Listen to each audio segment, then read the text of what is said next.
Salut les amis, aujourd'hui on se retrouve pour une nouvelle vidéo. Alors je vais vous apprendre comment fabriquer une bouteille de CO2 artisanale pour aquarium. C'est très simple à faire, par contre il vous faut du matériel, je vais vous présenter ce matériel.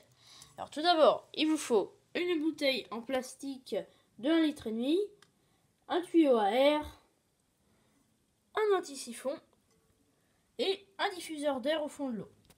Alors, pour la bouteille, il vous faut une bouteille de 1,5 litre de soda gazeux, très important, pour que la pression du CO2 qui va sortir dans le tuyau, il faut que la bouteille résiste à la pression. Sinon, si vous prenez une bouteille en plastique du type cristalline, le plastique de ces bouteilles est beaucoup trop fragile et la bouteille, à cause de ça, pourrait exploser, ce qui est dangereux potentiellement, voilà. Sinon, le tuyau, c'est un tuyau à air que l'on trouve dans le rayon poisson, aquarium et tout ça en animalerie. Alors il vous faut 1 mètre de tuyau à air pour pompe à air. Alors l'anti-siphon se trouve dans le même rayon que le tuyau. Et pareil pour le diffuseur d'air, il se trouve dans le rayon tuyau et siphon, anti-siphon. Voilà. Sinon, pour le drôle de jus qui est dans la bouteille, c'est ce qui va servir à faire du CO2 qui va remonter dans le tuyau et qui va passer dans l'anti-siphon, évidemment, et qui va aller dans l'eau par le diffuseur d'air. Alors, ce mélange est fait avec 200 g de sucre, 200 g de sucre en poudre, évidemment, un sachet de levure de boulangerie ou de boulanger, c'est la même chose. Par contre, il ne faut pas de levure chimique, sinon ça ne fonctionnerait pas. Alors, de la levure de boulangerie en sachet de 5 grammes que l'on achète en supermarché, voilà.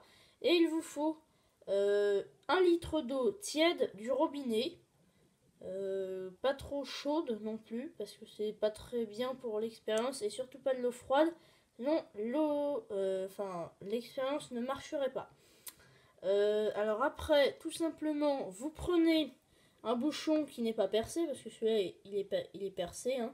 Vous prenez un bouchon non percé, vous fermez la bouteille, vous secouez pendant 30 secondes la bouteille. Et quand c'est bien secoué, bien remué à l'intérieur, vous posez la bouteille et vous allez fabriquer ce petit système en prenant un autre bouchon, là, qui, bien sûr, devra avoir un trou. Alors, soit vous le faites avec un tournevis chauffé à la bougie, voilà, ou soit vous prenez une paire de ciseaux et vous tournez dans le bouchon pour faire un trou. Après, vous passez le tuyau dans le bouchon et il faut que le bouchon ressorte dans la bouteille à peu près 1 cm, ça veut dire à peu près ici. Voilà, pas trop bas non plus. Quand vous faites ça, vous mettez évidemment l'anti-siphon qui est ici. Voilà. Alors ça, vous me demandez à quoi ça sert. Tout simplement, c'est facile. Ça va justement faire passer l'air facilement dans le tuyau. Et ça va empêcher que quand l'air va s'arrêter, enfin quand le CO2 va arrêter de passer, ça va empêcher que l'eau remonte dans le tuyau et puis dans la bouteille. Voilà. Après, vous attendez tout simplement à peu près 15 minutes et ça va commencer à faire des petites bulles. Voilà. Ce sont des bulles de CO2. Voilà. Alors, sinon, voilà, ma vidéo est terminée. Je vous retrouve samedi pour une nouvelle vidéo. Cette fois, on parlera de mes artémias d'eau salée, parce que je vous ai parlé de mes artémias d'eau déminéralisée. Dans ma prochaine vidéo, ça sera mes artémias d'eau salée. Voilà.